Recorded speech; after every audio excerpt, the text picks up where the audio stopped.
a tech billionaire and humble grocery shop owner. My father-in-law was in the Indian Army and voluntarily retired as a sergeant after losing his fingers to frostbite during the Kargil war. After retiring from the army, he started a small grocery shop. He is 70 years old but goes to the local market regularly on his decades-old scooter for the specially able to buy groceries for the shop. His only help is my mother-in-law, who helps him run the shop and manages the house. My father-in-law refuses to stop working, even with the success his daughter and I have had. When I inquire about the margins for various products in the shop, he responds with the same enthusiasm and excitement that I observed when I first met him. There is a perpetual twinkle in his eyes as he describes the day-to-day operations of his shop. Remarkably, despite losing his fingers in the war, I have never seen him express a desire for more or complain about his circumstances. Lately, I have been thinking about how to live a fulfilling life. My encounter with this 70-year-old grocery shop owner has reinforced my belief that the key to increasing health span and living a fulfilling life until the end is contentment and an ongoing commitment to mental and physical activity. His unnerving positivity and resilience serve as a reminder that money cannot buy true happiness and fulfillment. Being content is the only way to true freedom. A person who embodies that is my father-in-law, a proud grocery shop owner. The Indian billionaire and the co-founder of the online trading app Zerodha, Nitin Kamath, recently shared this inspiring story on his Twitter handle.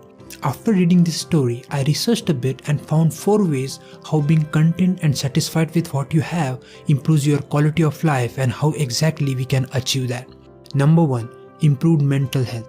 Being content reduces stress and anxiety levels. When we are content, we are less likely to compare ourselves to others and feel inadequate, which can cause negative emotions. Number 2. Better relationships. Contentment allows us to focus on what we have rather than what we lack. This can help us to appreciate our relationships more fully and be more present in our interactions with others. Number 3. Greater sense of purpose. When we are content, we are less likely to feel like we are missing out on something or that we are not achieving enough. Instead, we can focus on what is important to us and find greater meaning and purpose in our lives. Number 4. Increased productivity. When we are content, we are more focused and motivated to pursue our goals. We are less likely to be distracted by external factors or desires that do not align with our priorities. Okay, so being content is important. But the question is, how can we achieve inner contentment? Spiritual leader Dalai Lama proposes 2 methods in his book The Art of Happiness. One method is to obtain everything that you want and desire, all the money, houses and cars, the perfect mate and the perfect body. But the problem with this approach is that if our wants and desires remain unchecked, sooner or later we will run up against something that we want but cannot have. The second and more reliable method is not to chase what you have, but rather to want and appreciate what you already have. That's a great spiritual advice. However, I am a pragmatic person and I understand that we all have desires, and getting rid of all your desires is nearly impossible. So personally, I prefer the third approach, the middle path. It is okay to go after the things you want in life as long as you appreciate the things you already have.